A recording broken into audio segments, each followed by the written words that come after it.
అయితే యంత్రం తంత్రం మంత్రం ఒక దగ్గర ఉంటే దాని ప్రసారం చేయాలి. అందరికీ అది వశం కాదన్నాడు. రూపాన్ని చూసిన వాళ్ళు గుణస్తోత్రం చేయకుండానే తన్మయం పొందవచ్చు. గుణాల స్తోత్రం చేస్తున్న వాళ్ళు అందులోనే తన్మయం పొందవచ్చు. యంత్ర పూజ చేసే వాడికి అమ్మ లలితాంధ్రప్రసుందరి విగ్రహం ఉండాలని ఎక్కడా లేదు. విగ్రహాన్ని అర్చించే వాడికి యంత్రం లేకపోయినా చింతనం లేదు. ఈ యంత్రాన్ని విగ్రహాన్ని హృదయంలో పెట్టుకున్న దహరాకాశంలో పెట్టుకుంటే అది సమయాచార విద్యా రహస్యం అని గత మాట చెప్పాను. సమయాచారంగా చేసేటువంటి వాడు యంత్రమంత్రాన్ని వేరే ఉపాసించక్కర్లేదు. హృదయంలో భావిస్తే భావయే పూజయత్. వారి శరీరమే యంత్రమై, వారి హృదయమే తంత్రమై, వారి మూర్తే మంత్రమూర్తి అనుభవానందాన్ని కలిగిస్తున్నప్పుడు ఈ మూడు వేరక్కర్లేదు. అయితే ఈ మూడిటి తాలూకు సంపదీకరణతో కూడుకున్న ఆ తత్వాన్ని ఉపాసించాలంటే కలియుగ ప్రజలు అల్పాయుష్కులు, అల్ప మేధస్కులు. చక్రార్చన చేద్దామంటే నియమం ఉండాలి, మడి ఉండాలి, తడి ఉండాలి, ఆచరణ ప్రధానంగా ఉండాలి. చక్రార్చన ప్రతి వాళ్ళు చేద్దామంటే కుదిరేది కాదు. ఒకవేళ చక్రార్చన చేసినా తంత్రం తెలియకపోతే కష్టం. తంత్రం తెలిసినా మంత్రం సరిగా ఇవ్వగలిగే గురువులు లేకపోయి మంత్రానుష్ఠానం సక్రమంగా సాగకపోతే కూడా కష్టం. ఇవన్నీ ఇచ్చేవాడు దొరకాలంటే దుర్లభం. ఇది సంపుటీకరణ కాదు. అయితే ఆ మంత్ర మహార్ణవంలో చెప్పినట్టు ఇన్ని తత్వాల్లో స్వతంత్ర తంత్రం ఒకటి ఉంది. మహానుభావులైనటువంటి శంకర భగవత్పాదుల వారు అక్కడికి వెళ్ళి 64 తంత్రాలు తీసుకొచ్చారు భూలోకానికన్నా. ఉన్నవి 108 తంత్రాలు. 108 తంత్రాలను తీసుకొస్తున్నప్పుడు నందికేశ్వరుడు అడ్డుపడ్డాడు. మా కైలాసంలో ఉండే తంత్రాలు పట్టుకుపోతే ఇంక భూలోకం అంతా అల్లకల్లో మమ్మల్ని లెక్కే చేరేవాళ్ళు అని లాక్కున్నట్టు. లాక్కోవడంలో 64 తంత్రాలు మాత్రమే కిందకు వచ్చాయి. చతుష్షష్ఠీ మహాతంత్రై అని అమ్మవారు సౌందర్యాలలో చెప్పుకొచ్చారు. 64 తంత్రాలు ఉన్నాయండి. 64 తంత్రాలతోటి కూడా అమ్మ అనుగ్రహం పొందవచ్చు.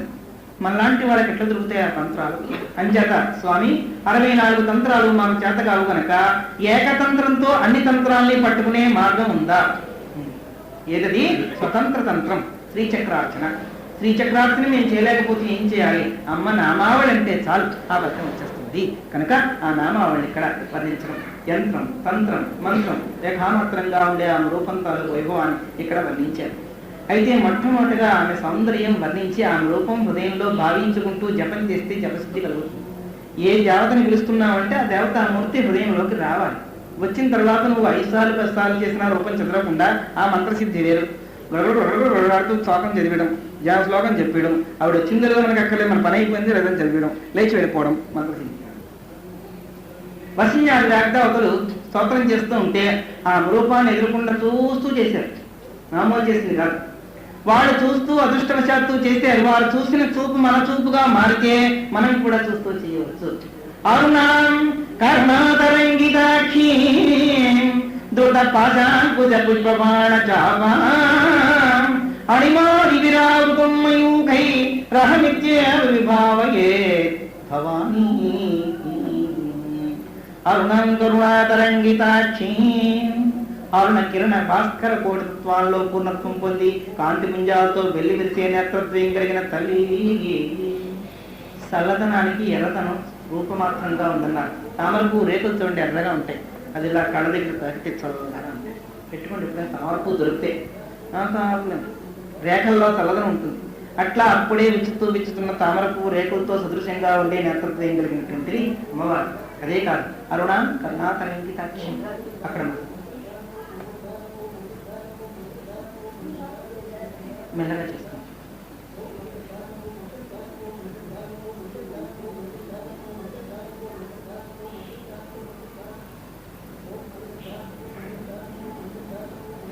అరుణ కిరణ ప్రకాశంతో సమానమైన నేత్రం.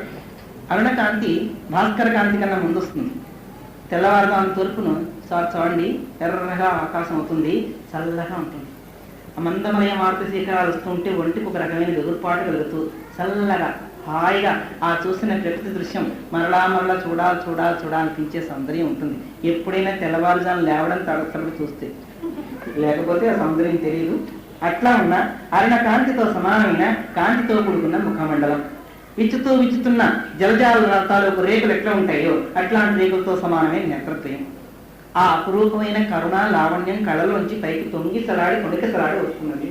అరుణాం కరుణాతరంగితాక్షి, తరంగాలుగా కరుణావీక్షణ ప్రసారం మన మీదకి వస్తూ ఉంటే అడిమాది విరాలుతం. ఆమె అనుగ్రహం పొందితే మనకేం లాభం? నీకేం వస్తుంది అని మా మహిమా ప్రాప్తి ప్రాకాన్ని సిద్ధవాడు అగ్రసిద్ధులు కూడా వస్తాయి. సిద్ధులు కావాలంటే మోక్షం కావాలా? కైవల్య పదదాయం, అది కూడా ఆమె ఇవ్వగలదు. అని ఆమె తాలూకు గొప్పతనాన్ని ముందు వర్ణించుకోవడం. గొప్పవాడికి చేరితే ఏమైనా లాభం వస్తుంది కానీ మూతులు నాకేవాడి దగ్గరికి వెళ్తే వాడి మూతి వీడి నాకు పంపించినట్టే అక్కడికి వెళ్తే మనకేం లాభం ఉంది? ఆకులు నాకేవాడి దగ్గర మూతులు నాకేవాడు వెళ్ళి వాడి మూతి వీడి మూతి వీడి నాకేసాడు. అట్లా సామాన్యమైన వాడిని పట్టుకుంటే మనకు సుఖం లేదా? ఆ పట్టుకున్న వస్తువు పరాశక్తి అయి ఉండాలి, ఆ పట్టుకున్న వస్తువు గొప్ప వస్తువు అయి ఉండాలి, దాంతో మనకు పూర్ణత్వం కలగాలి.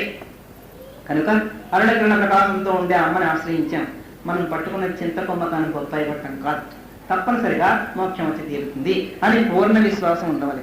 వారికి ఏమలా చెప్తారు మనం అంటే ఏంటి? కొంతయాత్మ విరస్థితి. రెండోది ఏంటి?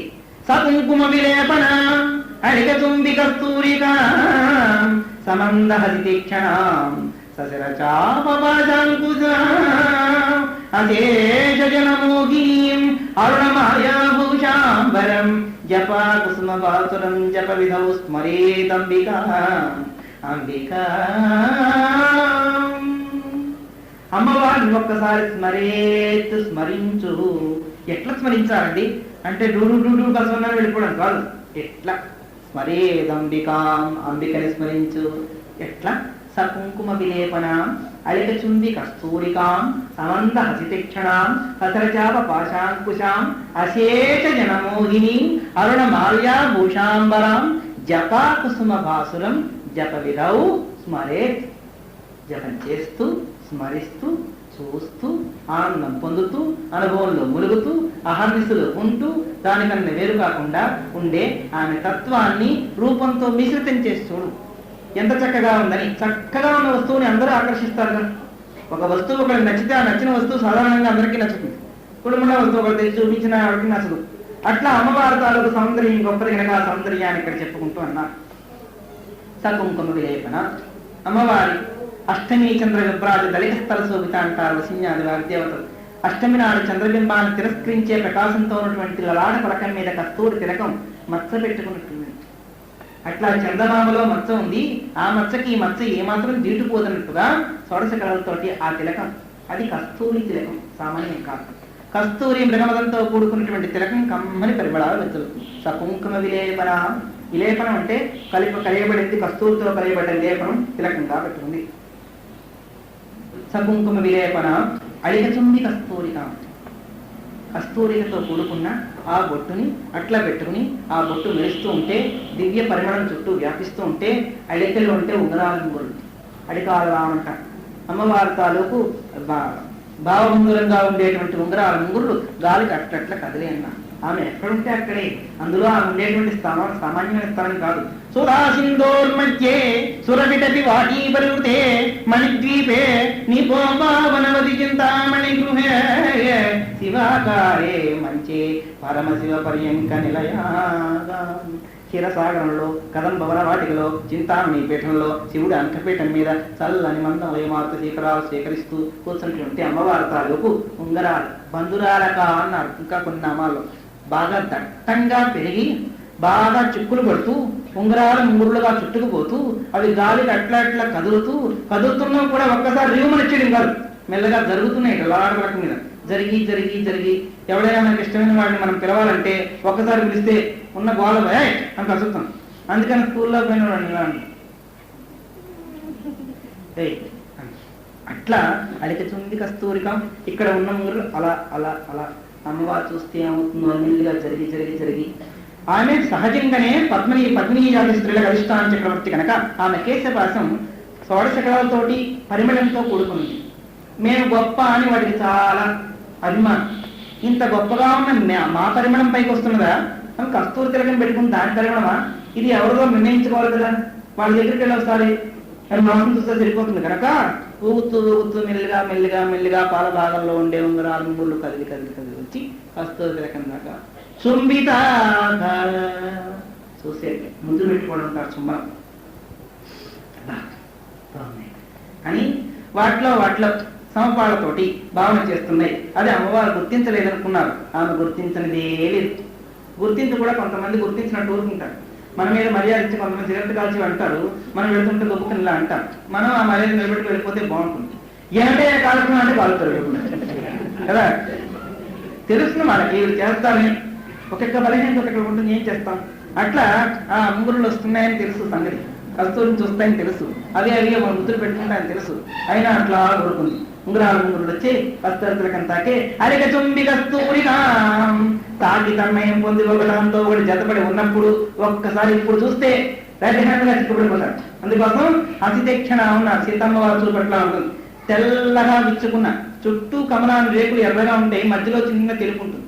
ఆ తెలుపు రేఖలతో సమానంగా ఉండేటువంటి ఆ నేత్రద్వయాన్ని ఒకసారి పైకి అట్లా చూస్తుంటాడు. అతితీక్షణ ఆ చూపు కూడా ఎట్లా నవ్వుతూని, కళ్ళతో నవ్వగలగాను, కళ్ళతో నవ్వగలరు, కళ్ళతో కాల్చగలరు.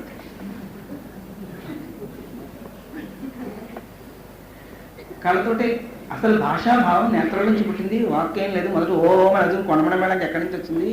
ఆ చూపుతోటి భయానకం కానీ, నివత్సం కానీ, శృంగారం కానీ, రహస్యం కానీ, హాస్యం కానీ, నవరసాల వెల్లువ నేత్రం నుంచి వచ్చింది. నవరస నాయకి అమ్మవారు కనుక ఒక్కసారి సమంద హసితేక్షణ, ఈ క్షణం ఒక్కసారి అట్లా హసితేక్షణగా నవ్వులు చిరునవ్వు జల్లుగా పైకి పంపించి చూసింది. చూడగానే కస్తూరి ఉంగరాల ముగ్గురు ఒకదానితో విడిపోయి అమ్మో చూసేసింది. అలా వచ్చి విడిపోతున్న సౌందర్యంతో కూడుకున్న ముఖమండలి ఎట్లా ఉంటుందో భావించండి. అమ్మ ముఖమండలమే చంద్రబింబం. లలాట పలకం మీద ఉంగరాల ముంగురులు మందమలయ మారుతానికి కదులుతున్నాయి. కదులుతూ కదులుతూ కస్తూరి తిలకం దగ్గరికి వచ్చి అమ్మవారు చూడలేదేమో అనుకుని వాటిని తాకి ముద్దు పెట్టుకున్నాయి, వేరవుతున్నాయి. ఆమె కథాలను చూసింది. ఆమె చూపులు, ఆమె ఆ కదలికలు, ఆ ఉంగరాల ముంగురుతో ఉండే కస్తూరి తిలకం ఇవన్నీ ఒక దగ్గర అతితీక్షణగా ఉండే అమ్మవారి చూపులో పడడంతో ఒక పూర్ణత్వం కలిగింది. ఇట్లాంటి ముఖమండలం భావించండి. అంత భావించుకుంటే అర్ధగంట అవుతుంది జపం చేసినట్టే. నువ్వు జపం చేయకపోతే వచ్చింది చిక్కేంటి, భావన లేకపోయిగా చేసేస్తున్నావు జపం.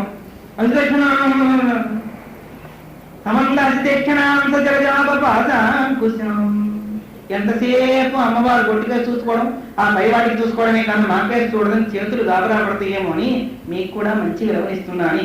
అది మధుర జాపహస్త అపరిమితామాద బాణ సౌభాగ్యం అరుణ అభినవ కూడా సుందరి వందే. చెరుకు విల్లి చేతితో పట్టుకుని అతి మధుర చాపహస్తం. ఆమె అంతా మధురమే, రూపలావణ్యం, సౌందర్య లావణ్యం, గుణలావణ్యం, పూర్ణత్వం కలిగింది కనుక ఆ రూపం నుంచి వచ్చిన ఒక్కొక్క గుణంతో వచ్చిన రూపాలే మధురంగా ఉంటే పూర్ణ రూపం ఎంత మధురంగా ఉంటుందో ఆలోచించాలి. కృష్ణుడు శ్యామరాంబా స్వరూపంగా వచ్చారు. వల్లభాచార్య స్తోత్రం చేశారు. మధురం మధురం మధురం మధురం మధురం మధురం మధురం మధురం మధురాధిపదే అఖిలం మధురం. అఖిలం మధురంగా ఉండే కృష్ణునామలో ఒక అందమానం కాని వేరు కాదు. అట్లా చెరుకుల్ని చేతితో పుచ్చుకుని ఆ చేతికి కూడా ఒక అందాన్ని ఇచ్చి, ఈ చేతితో పుష్పమానం పట్టుకుని ఆ చేతికి కూడా శోభనిచ్చి, జగత్తులో ఉండే కవర కనుక పాశ అంకుశాలతో లోకాన్ని పరిపాలన చేస్తూ ఉన్నటువంటి లలిత త్రిపుర సుందరిని హృదయంలో భావించు. ఎట్లా సమంద దక్షిణాం సురజాప పాశాంకుశాం అంకుశంతో పాశంతో కుడలంది అశేష జనమోహిని. అన్ని పట్టు కూర్చున్న అందం లేకపోతే ఆహ్లాదం. మనం కూర్చోబెట్టరు, రిక్షాల వేషం వేయించారు, బండి వేషం వేయించి అమ్మవారిగా కూర్చోబెట్టారు. మొక్కుబడి జారిపోతుంటుంది అనుకోవడం, తుమ్ములు మొక్కుబడిని పెంచుకోవడం అన్నట్టు. ఈ మొక్కులో పెట్టుకుంటే ఈ మొక్కుడు అంతా పీకేస్తుంటుంది, నొక్కిసుకుంటూ ఉంటాం. ఈ నొక్కున్నప్పుడు ఈ మేరకపోతుంది. లేకపోవడం కాదు, ఆమె దగ్గరికి నువ్వు రావాలే కానీ వచ్చావా అయిపోయింది నీ పని. రానంత వరకు నీ ప్రజ్ఞ, వచ్చాక నా ప్రజ్ఞ. ఆమె చూడాలి, ఒకసారి ఆమె దగ్గరికి వెళ్ళాలి. ఎలా ఉంటుందంటే ఎలా ఉంటుంది సార్, వస్తే చూస్తే ఆనందం కలుగుతుంది. వచ్చావు ఎలా ఉంది మరి నువ్వు చెప్పవేంటి? అన్ని మమ్మల్ని అడిగామని. మిమ్మల్ని అడగకముందు ఎట్లా ఉంటుందో అడిగాను, కానీ తీరామో చూసాక అడిగిన వాళ్ళకి ఏం చెప్పాలని తెలియక ఉండిపోయాను. మౌనం వ్యాఖ్యా ప్రకటన బ్రహ్మతత్వం. అట్లా పూర్ణ వస్తువుని చూసిన తర్వాత ఆహ్లాదమే కానీ తిరిగి చెప్పగలిగేది లేదు. అట్లాంటి అనుభవం ఆమె దగ్గర ఉంది. అశేష జనమోహిని. ఆ బాలగో పువిత సర్వాలు లంగసాతన. పుట్టిన పిల్లడి దగ్గర నుంచి చచ్చేంత వరకు ఆమెను ప్రేమిస్తూనే ఉంటాం. ఆమె అందరి చేత ప్రేమించబడేటువంటి పూర్ణ వస్తువు కనుక. అరుణమాయాభూషాంబరం అంత ఆకర్షణకు కారణమేమన్నా ఉంది. అరుణారణ భాస్కర కోడి తిరస్కార వాసమానంగా ఉండేటువంటి కవచలాంఛనంతో, చీరతోటి, అలంకారమైన ఆభరణాలతోటి, పుష్పమాలలతోటి, ఎర్ర గంధంతో, ఎర్ర మాలలతోటి చూసే చూపర్లకు ఆకర్షించేటువంటి ఎరుపు రక్తవర్ణం ఆకర్షణ. అట్లాంటి అరుణవర్ణంతో ఉందన్నాడు. అశేష జనమోహీం వర్ణమాయాభూషాంబరం జప కుసుమ భాసురం జప విధౌ స్మరేరందితాం. ఆమె ఈ పట్టుబట్టల్లోనూ, ఆ ఎరుపు రంగు తిలకంలోనూ, ఎరుపు రంగు రూపంలోనూ, ఎరుపు కిరణాల ప్రసారంలోనూ ఎట్లా ఉంది అంటే జపాకుసుమంగా ఉంది. జపాకుసుమ సంకాశంగా ప్రకాశిస్తున్న ఆమె అరుణకిరణ భాస్కర కోటి తిరస్కారమైన సౌందర్యం చూస్తే అందరికీ ఆహ్లాదమే ఆనందమే కానీ దుఃఖం అనేది లేదు. ఇంకొకటి జపాకుసుమ భాస్కరం, ఆమె ఉంది అందరి హృదయాల్లో. ఎవరి హృదయంలో భాషిస్తుంది? జపాకుసుమ భాసురం. ఎవరైతే జపం అనేటువంటి కుసుమాన్ని ఆమె అర్పణం చేస్తారో వారికి మాత్రమే భాషిస్తుంది, వారికి కాదు. భగవద్గీతలో చెప్పుకొచ్చారు, యజ్ఞం జపయజ్ఞం వస్తుంది. అన్ని యజ్ఞాల్లో జపయజ్ఞం నేను, ధ్యాన యజ్ఞం జ్ఞానయజ్ఞం చెప్పలేదు. ఏమి నువ్వు అలా జపం చేస్తూ ఉన్నావు మొదలుపెట్టు. ఇష్టం లేకపోయినా అండి, ఇష్టం లేకుండా చేస్తే జపం. జపం అంటే మనసులో పోతుంది, వాళ్ళు తిరుగుతుంది. అట్లా చేయగా చేయగా చేయగా చేయగా ఆ జప తర్పణం వల్ల ఆమె సంతృష్టి. అట్లా సంతోషపడుతూ అనుభవాన్ని ఇచ్చేటువంటి అమ్మవారు సామాన్యురాలు కాదు. జపాకుసుమవాసురం జప విధౌ స్మరే అంబికాం. ఇట్లా జపం చేస్తూ, అట్లా భావన చేస్తూ, అట్లా రూపాన్ని హృదయంలో కల్పించుకుంటూ ఈ ధ్యాన శ్లోకంలో మహనీయులైన వారు ఏ నిర్ణయం చేశారో ఆ నిర్ణయం ప్రకారం ఆ రూపం నీ హృదయంలోకి వచ్చి భావన చేయగలిగితే అప్పుడు లలిత పారాయణకి అర్హత వచ్చినట్లు. అమ్మయ్య ఇంత చదివితే కానీ రాదా? ఏమో వసిన్యాల వాగ్దేవత చెప్పిన మాట. అట్లా చేస్తే అనుభవం కలుగుతుంది. ఈ అనుభవానందకరమైన శ్లోకం తాలూకు అర్థ విచారణ చేసుకుంటే ఆమె పుష్పాసనంలో కూర్చున్నట్టు, ఆనందంగా చూస్తున్నట్టు, మనకేసి చూస్తున్నట్టు, ఎవరికి వాడే ఆమెకి ఆమె చూపు మనమే పడుతున్నట్టు భావించుకోవాలి. మూకముడిగా కూర్చుందని ఇందరిలో ఆవిడ చూస్తుందా అని. ఆవిడ అందరినీ చూడగలదు, అందరినీ అనుగ్రహించగలదు, అందరి హృదయాల్లో తాండవం చేయగలదు. అట్లాంటి అనుభవానందమైన దృష్టివాడు కనుక అందరిలో ఉంది. ఇది భారతీయ వ్యాఖ్యానం. ఇట్లా ఉన్న అనుభవానందం గురించి అనేక రీతుల్లో చెప్పుకొచ్చారు. దీనికి మహనీయులైన వారు తాంత్రికులు, మాంత్రికులు, మాపాళికులు ఉన్నారు, భైరవులు. వారందరూ ఒక్కొక్కరు ఒక్కొక్క రకాన్ని తంత్రాన్ని పట్టుకుని అమ్మవారిని ఉపాసించారు. కలియుగంలో అల్ప ఆయుష్కులు, అల్ప మేధస్థులు కనుక ఇలాంటి మనమందరం కూడా తరించాలంటే సున్నితమైన మార్గం ఉందా? ఏమిటి? లలితా పారాయణ చాలు. పారాయణ చేయడం చేత కాకపోతే ఒక నామం చాలు. ఆ నామం తాలూకు వైభవం పొందితే దుఃఖ నివృత్తి, ఆనంద ప్రాప్తి. ఏమిటి ఆ నామం? అమ్మవారు నామాల వైభవాన్ని స్తోత్రం చేశారు, ముఖస్తోత్రంగా కొంత చెప్పారు. ఆ ముఖస్తోత్రం చేసేటప్పటికే హైగ్రీవుడు తాలూకు గుర్రపు ముఖం మారిపోయి సౌందర్య ముఖం వచ్చింది మహావిష్ణువుకి అని. అట్లా ఉండేటువంటి స్తోత్రంలో భగవతి మాత నామాన్ని చెప్పుకుంటూ అక్కడి నుంచి హంసిని దాకా ఉండే నామాలని కూడా ఆమె వైభవాన్ని సూచిస్తున్నాయన్నారు. మాత మలయాచలవాసిని అక్కడ దాకా ఈ మాతృనామం దొరుకుతుంది. ఎన్నిసార్లు దొల్లాలంటే ఎన్నిసార్లు దొల్లవచ్చు. కష్టం కలిగినప్పుడు అనుకోకుండా వచ్చే నామం అది. శ్రీమాత శ్రీ మహారాజ్ఞి శ్రీమసింహాసనేశ్వరి చిదగ్నికుండ సంభూత దేవకార్య సముచ్యుత ఉద్యత్వానుసహస్రాభ చతుర్బాహు సమన్వితాగ రాజస్వరూప పాషాఢ్య క్రోధాకారం కుశస్వర మనోరూపేక్షుకోదండ పంచతన్మాత్ర సాయక నిజారుణ ప్రభాపూర మధ్య బ్రహ్మాండ మండలాగా. నీ నిజ అరుణ కిరణ ప్రకాశంతో బ్రహ్మాండాన్ని వెలిగింపజేసే మహత్తర అవ్యక్త శక్తి నువ్వు అని తేలిగ్గా అయితే అంత శక్తి దగ్గరికి మామూలుగా వెళ్ళగలవా? పెద్ద శక్తి అంటే ముందే భయం. అబ్బాబాయ్ అమ్మవారు అణిచేస్తుందో, చంపేస్తుందో, పంపుతుందో. కనుక అన్నిటికన్నా భయం లేకుండా ఉండే నామాన్ని ఆరంభనామం కింద పెట్టారు శ్రీమాత. ముందు 3 నామాల్లో కూడా ఆమె వైభవాన్ని చేర్చారు. శ్రీమాత, శ్రీ మహారాజ్ఞి, శ్రీమత్ సింహాసనేశ్వరి అని చెబుతూ ఈ నామ వైభవంలో మొట్టమొదటిగా శ్రీ సంపద్యుక్తమైన ఆమె నామం తలుచుకున్న వాళ్ళకి ఐశ్వర్యం ఉంటుంది. అన్న వస్త్రాలకు లోపం ఉండదు. ఐశ్వర్యం అంటే మీరు చెప్పారు రేపు పొద్దున్నే మాకు లాటరీ కలిసి వస్తుంది అనుకుంటే రాలేదు అంటే కాదు. అన్న వస్త్రాలకు లోపం లేకుండా ఉంటుంది. అది ఉంటే చాలుగా ముందు అసలు లేని వాడికి ఆ వస్తువు అంత మాత్రం లభించిందంటే తద్వారా ఆమె నామం పలుకోవచ్చు, ఆ నామంలో ఉండే వైభవాన్ని పొందవచ్చు. శ్రీమాత ఆ స్త్రీ సంపద్యుక్తమైన ఐశ్వర్యమైన అని ఒక అర్థం. స్త్రీ అంటే అంతేకాదు, స్త్రీ తత్వరహస్యం, స్త్రీ కవిత్వ రహస్యం, స్త్రీ పూర్ణత్వం. స్త్రీలో షోడశకళలు ఉన్నాయి కనుక షోడశాస్వరూపమైనటువంటి ఆ స్త్రీ బీజాక్షరం ఎప్పుడైతే పలుకుతున్నావో తెలియకుండానే ఈ లక్షణాలన్నీ కూడా పలికేవాడి తాలూకు హృదయంలో ప్రవేశించి ముఖమండలంలో ప్రకాశించి అనుభవానందాన్ని పూర్ణత్వాన్ని ఇస్తాయి. ఆ స్త్రీ తత్వంతో కూడుకున్న వారు ఎవరు? అంత గొప్ప శక్తి అంటే మాత, అమ్మే కాని మరొకరు కారు. నాన్నగారికి కళలేవా? ఉంటే ఉండవచ్చు. ఆమె కళ ఇందులో ప్రవేశిస్తేనే కానీ పూర్ణ కళ కాదు కనుక ఆ నామవైభవం అని చెప్పారు. శ్రీచక్రం, శ్రీ విద్య, శ్రీ మాత. శ్రీ విద్యా స్వరూపం అన్ని విద్యల్లో గొప్పదని అందరూ ఒప్పుకుంటున్నారు. ఎందుకంటే జన్మాంతర సుకృతం ఉండి ఆకలిలోకి వచ్చిన వాళ్ళకే శ్రీ విద్యోపాసన వస్తుంది అని ఒకటి. శ్రీచక్రార్చన చేశారు. మేరు ప్రస్థానం భూప్రస్థానంగా ఉండి దాన్ని ఉపాసించి ఆ ఉపాసనా బలం చేత జన్మకర్మ వృత్తి బ్రహ్మానంద ప్రాప్తి పొందవచ్చు. ఉపాసన సిద్ధి కూడా పూర్ణత్వం రాకపోతే, జ్ఞానానుభవం కలగకపోతే ఉపాసనా బలం చేత ఆ మణిద్వీపంలో చేరుకుని అమ్మ దగ్గర కొంతకాలం ఉండి మరలా తిరిగి వచ్చి ఆ పూర్ణత్వం పొంది ఆమెలో చేరిపోతుంటారు. చేరే మార్గానికి ఆమె నామం ప్రధాన స్థానం కానీ తల్లి కనుక మొట్టమొదటిగా ఈ నామ విభవాన్ని చెప్పుకొచ్చి ఈ నామం పలికితే చాలు ఉన్న నామాలు పలకలేకపోయినా అలా అన్నా అని పారాయణ మానవద్దు. శంకరాచార్య స్వామి సర్వజ్ఞపీఠంలోకి వెళ్ళగానే లలితా భాష్యం రాస్తా అన్నాడు అని లలితా శాస్త్రాన్ని తీసుకున్నాడు. తీసుకురావాలి, భాష్యం రాయాలి. శిష్యుని పంపిస్తే ఎన్నిసార్లు లలితా భాష్యం రాద్దామన్నా విష్ణు సహస్రాన్ని ఇచ్చి పంపించాడు లోపల నుంచి అమ్మవారు. ఏమిటి అస్తమానికి విష్ణు సహస్రం ఇస్తుందని, నాకు లలితా సహస్రం రాయడానికి వెళ్ళలేదా అని మరలా అనుకుని తానే వెళ్ళాడు. శిష్యుడిని తెమ్మంటే శిష్యుడు మర్చిపోతున్నాడు, విష్ణు సహస్రం తెస్తున్నాడు, లలితా సహస్రం తేడాన్ని తానే వెళ్ళి అమ్మవారి దగ్గర నిలబడి అమ్మ విష్ణు సహస్రం ఇస్తున్నావేమన్నాడు. అది నువ్వు రాయడానికి వెళ్ళలేదు. దానికోసం శ్రీ భాస్కరాచార్యులు వారు పుడతారు. వారు పుట్టి వారే ఈ లలితాతత్వాన్ని ఉపాసించి ఈ లలిత నామ వైభవాన్ని చెప్పి ఆ భాస్కరుడు అందించేటువంటి ప్రజ్ఞ వారికి అనుగ్రహించు. నువ్వు మాత్రం లలిత త్రిశతి భాష్యం రాయి, ఇంకా కావాలంటే లేదు విష్ణు శాస్త్ర భాష్యం. అందుకని విష్ణు శాస్త్ర భాష్యం రాసిన భాష్యకారుడు కనుక 11 శ్లోకాల్లో చెప్పారు. ఒక్కసారి విష్ణు సహస్రాన్ని తలుచుకున్నా గేయం గీత నామ సహస్రం జేయం శ్రీపతి రూపమజస్రం. ఒక్కసారి ఆ నామం తలుచుకుంటే ఆ రూపం తలుచుకుంటే అని దానికి దీనికి తేడా లేదు.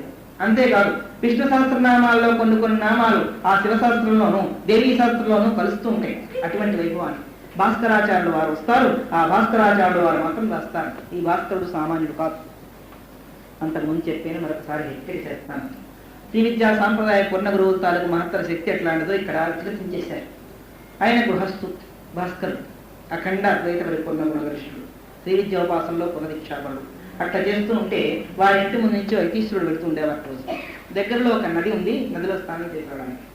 యతీశ్వరులు అంటే కాషాయ దండ మాత్రమే, సర్వత్ర పూజ చేస్తేనే కాషాయం కట్టుకున్న వారు ఎక్కడున్నా నమస్కారం చేయాలని ఉంది. అయితే భాస్కరాచార్యులు వారు మాత్రం చేయకుండా సామాన్యంగా చూస్తూ ఊరుకుంటూ ఉండేవారు. ఊరుకుంటూ ఉంటే ఒకసారి పరవటి రోజుని భాస్కరాచార్యులు వారు బయలుదేరి వెళుతూ ఉంటే ఆ యతీశ్వరుడు ఎదురు అడిగాడు, ఏమయ్యా 10 మందికి చెప్పదగ్గ పండితుడివి, జ్ఞానివి, మంచి భాష్యాలు రాసినటువంటి సమర్థుడివి, శ్రీ విద్యా పునరీక్షాపుడివి, నీలాంటి వాళ్ళని పెద్దల్ని తిరస్కరిస్తే ఉన్నవాళ్ళు అసలు తిరస్కరించకుండా గౌరవిస్తారా? సాంప్రదాయ పద్ధతులు తెలిసిన నీలాంటి వాడే మర్యాద ఇవ్వకపోతే ఎవరిస్తారయ్యా? స్వామి, నేను హృదయంలో మీకు మర్యాద ఇస్తూనే ఉన్నాను. యతీశ్వరుడు సామాన్యుడు కాదు తెలుసు, కానీ మా శ్రీ విద్యోపాసకులు పునరీక్షాపరులు తిరిగి నమస్కారం చేస్తే మీరు అక్కడ ఉండలేరు. ఆ శక్తి అంత గొప్పది, అందుకోసం చేయలేదండి. మాటలు చెప్పగయ్యా, మాటలు కాదు. మీకు నిజంగా చూడాలందా? సరే, మీ దండాన్ని అక్కడ పెట్టిందన్నారు. దండం పెట్టారు. నమస్కారం చేస్తాను అని ఒక్కసారి ఆ యోని ముద్రని తాకి చేశారు. అది 1000 ముక్కలే ఎగిరిపోయి దండం. చూసారా, మీ పని మీరు దండాన్ని అందుకోసం నేను దండం పెట్టినా అండి. నేనే కాదు నమస్కరిస్తే మీ పని అంతే. అందుకోసం నమస్కారం ప్రధానం కాదు, సంస్కారం గొప్పది అంటారు. నమస్కారం పెట్టకపోతే వచ్చింది చెప్పేయండి. ఇట్లా అనుకునేటప్పటికీ అప్పుడు భాస్కరాచార్యులు గొప్పతనం గుర్తించారు. ఈ భాస్కరాచార్యులు సామాన్యులుగా శ్రీ విద్యా పునదీక్షాపురులే కాకుండా మంత్ర యంత్ర తంత్ర ప్రజోతంగా అమ్మవారిని ఆవాహన చేయగలిగే ప్రజ్ఞావంతుడు. వీరు ఎవరంటే మీకు ఇంకా దగ్గరగా చెప్పాలి, వాసవి కన్యకా పరమేశ్వరి గురువు భాస్కరుడు సామాన్యుగా. ఆ కన్యకా పరమేశ్వరి అగ్ని ప్రవేశం చేసే ముందు దీక్షనిచ్చి ఆ శ్రీ విద్యలో ఉండే శక్తిని అనుగ్రహించిన వారే భాస్కరాచార్యులు. ఆమెకు గురువుగా ఉండి జగన్మాతృమండల ఉపాసన చేసి అనుభవం పొందిన వారు కనుక వారి తాలూకు కరుణతోటి ఈ లలితా భాష్యం అంతా బహిర్గతం కావాలి. అందుకోసం వారు వస్తారు. శంకర, నువ్వు వద్దని అమ్మవారు చెప్పడం, అందుకు శంకరుడు దాన్ని వదిలిపెట్టడం, తర్వాత అమ్మవారి తాలూకు పూర్ణ ప్రార్థన అంతా చేసి అనుభవాన్ని పొందడం. రూపలావణ్యం వర్ణించే ముందు శ్రీమాత సామాన్యురాలు కాదు, శ్రీ మాత అన్నప్పుడు లక్ష్మి కూడా ఉందండి ఆమె దగ్గర అని. పరివార గణంలో ఒక ఆమె లక్ష్మి ఉండవా? అటు ఇటు కూడా వింజామలు రమావాణి సంసేవితే, ఒక పక్క సరస్వతి మరొక పక్క లక్ష్మి, ఇద్దరు వింజామలు ఇస్తూ ఉంటే అచామ రమావాణి సవ్యదక్షిణ సేవితే, రమావాణి సంసేవిత సకలే, రమావాణి సంసేవిత సకలే, రాజరాజేశ్వరి రామ సహోదరి, రాజరాజేశ్వరి రామ సహోదరి, హిమగిరితనయే హేమలతే అంబైశ్వరి శ్రీలలితే మామా హిమగిరితనయే హేమలతే పరాత్పరి పరమేశ్వరి సమస్త కళ్యాణ గుణస్వరూపుడు కనుక శ్రీమాత. మాతృనామం నీకే తరం. ఆ మాతృనామంలో స్త్రీ చేర్చడం ఇంకా ఉన్నతత్వాన్ని, ఔన్నత్యాన్ని, పూర్ణత్వాన్ని, గొప్ప గుణగరిష్టత్వాన్ని కూడా కల్పింపజేస్తున్నది. అట్లాంటి ఆమెను ఒక్కరిని పట్టుకుంటే చాలు అని సూచన చేశారు. దేవీ భాగవతంలో ఇక ముందు ముందు చెప్తారు. రామసపాదులు జమదగ్ని మహర్షి ఒకరితో ఒకరు దర్శనం పెడతారు. అన్ని శక్తులలోకి ఏదైనా శక్తి గొప్పది ఉందా? విముక్తులు గొప్పవారా? నవగ్రహాలు గొప్పవా? సూర్యచంద్రాలు గొప్పవారా? మా ఇష్టదైవం గొప్పవారా? ఎవరెవరు గొప్పని పలువురు దేవతల ముక్తికై సర్వ ప్రార్థనీయంబు దేవలలామంబు మురళి బ్రహ్మాది సంసేవ్యాతత్వబలంబు జగత్ ప్రారంభమూలంబు కేవల చిద్రూపిణి ఆది శక్తి సుమివారింపనింకేటిగా ఇతర దేవతల చక్కెరమాని దేవుడిని చాలిన కైబడి మానవాధములు పెక్కురు పక్క దైవములు కొల్చెదరు. అట్లు కాదు మ్రొక్కిన నీకు బ్రొక్కవలే మోక్షము సంఖ్యని. రామచంద్రుడు ఉపాసించాను. రామదాస్ అంట మొక్కితే నీకు మొక్కాలి, మోక్షం ఇస్తే నువ్వు ఇవ్వాలి కాదు. చక్కెర ఇస్తే మానుకుని వ్యాపకమ్మలు తినేవాళ్ళ ఉంది వీళ్ళ అంత.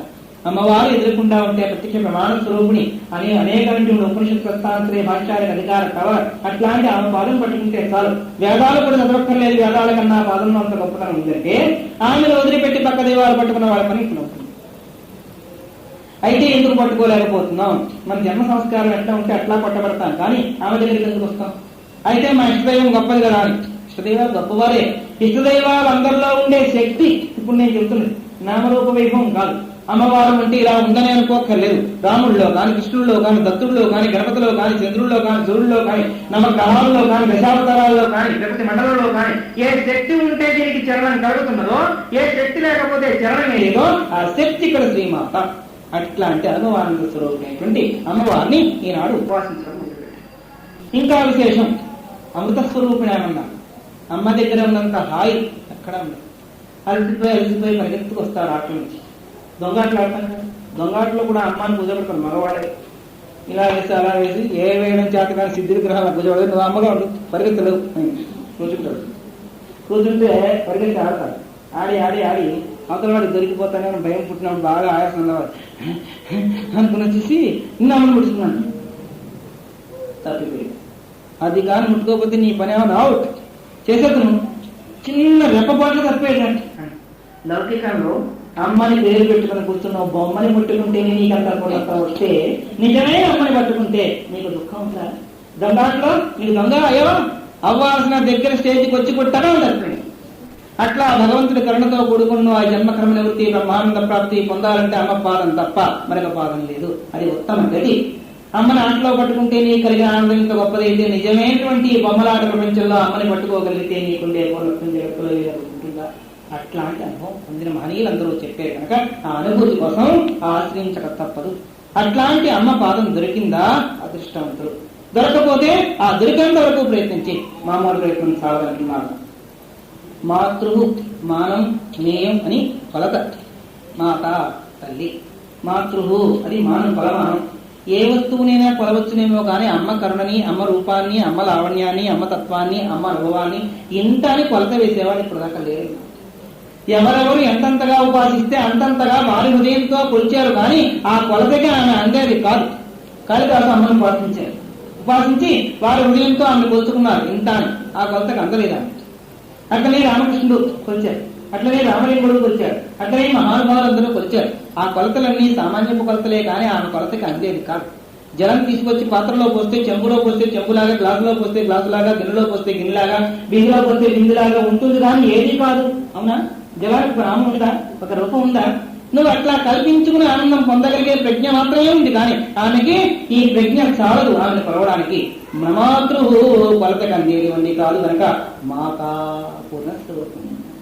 సుధాసింధోర్మధ్యే అని కొంతమంది చేశారు. అక్కడ మాత్రమే కాదు, అందరూ హృదయాంతరాలలో కూడా ఉంది. ఇవి సామాన్యపు కొలతలు. మన హృదయం నాగవెల్లి పడితే అయితే అంతే అనుభవం వస్తుంది, కానీ గంగాళం రాదు. అమ్మ పూర్ణ ప్రజ్ఞావతి కనుక అమ్మని కొలవాలంటే మనకు ఆ కొత్త తెలియదు కనుక ఆ కొలతకి బదులు ఆ నామం తలుచుకుంటే ఏ కొత్తలకి అందరి పునత్వం కలుగుతుంది కనుక శ్రీమాత అంటే ఎంత గొప్ప ప్రేమ. అమ్మకున్నంత ప్రేమ ఇంకెక్కడా లేదు. అంటారు కదా మా అమ్మని ఎప్పుడు కొడుతుందని. కొడితే కొట్టవచ్చు కానీ హృదయంలో ఆ ప్రేమకు మాత్రం నువ్వు ఇంత కొత్తకు వచ్చేసి లేదు. అట్లా అనేది మామూలు అమ్మగా ఉన్నామే నిన్ను ప్రేమిస్తూ ఉంటే నువ్వు ఎక్కడో వచ్చావు. పాపం సాయంత్రం కష్టపడి వస్తే నువ్వు చదువుకుని వస్తే 7 గంటలకు పోతావు, సాయంత్రం వస్తావు. రాగానే ఒక్కసారి అమ్మ ఒళ్ళో కూర్చుంటే ఎంత హాయిగా ఉంది. ఆ హాయి మీ ఆంటీ దగ్గర కూర్చుంటుంది, మ్యాథ్స్ గారి దగ్గర ఉంటే లేదు. ఒక టీచర్ గారు ప్రైవేట్ ట్యూషన్ చెప్పేవారు ఉన్నారు, కాబట్టి కూర్చో నువ్వు అక్కడే కూర్చుంటావు సిద్ధిలేక. కానీ ఈ హాయి రాదు, ప్రైవేట్లో రాదు, ఇంట్లో రాదు, అమ్మ దగ్గర రాదు, నాన్నమ్మ దగ్గర రాదు. మా అమ్మ అనుకుంటూ వెళ్ళిపోవాలి. అది ఒకటి చెబితేది కాదు. చిన్న బిడ్డ దగ్గర నుంచి స్వతసిద్ధంగా ఆ ప్రేమకు లొంగిపోయి పాతి వెళ్ళిపోతాడు. అంటే 1000 మంది కూర్చోనండి, ఏడుస్తున్న బిడ్డను తీసుకొచ్చి వదిలిపెట్టండి. అందరూ అమ్మలే, అమ్మలు కదే కూర్చున్నవాడు. ఏ అమ్మలో కూర్చుంటే సరిపోదు, కూర్చోకూడదు అని చూసుకుంటాడు. వాళ్ళ అమ్మ ఎవరో చూసుకుని అక్కడికి వెళ్ళి ఆ అమ్మకి ఇలా చూడాలనుకుంది, అమ్మ ఇలా కూర్చుంది, ఇలా అనుకుంది. ఆ గడ్డను చూసుకుని ఆ మూడు చూసుకుని ఎంత ఆనందం. ఆ పుస్తకం తీపుకుని అది కూడా గుండె మీద చేసుకుని ఎంతో విశ్రాంతి ధామం తద్ధామం పరమం మమ. అట్లాంటి పునర్ధామం మరి లేదు లేదు లేదు లేదు. పసి బిడ్డ కూడా మనకు గుర్తిస్తున్నాడు, మనం గుర్తించలేక మన ప్రారంభం ఎంత ప్రబలము. పుట్టిన పిల్లడు పాల కోసం వెతుక్కుంటూ తల్లి దగ్గరికి పోతున్నాడు. మనకేమైనా వెతుకులాట ఉందా? రేపు ఎవరు ఇంటి వరకు ఎందుకు కలిపి వెతుకులాట లేదే. అప్పుడు అనుభవం ఎట్లా కలుగుతుంది? కనుక లోకంలో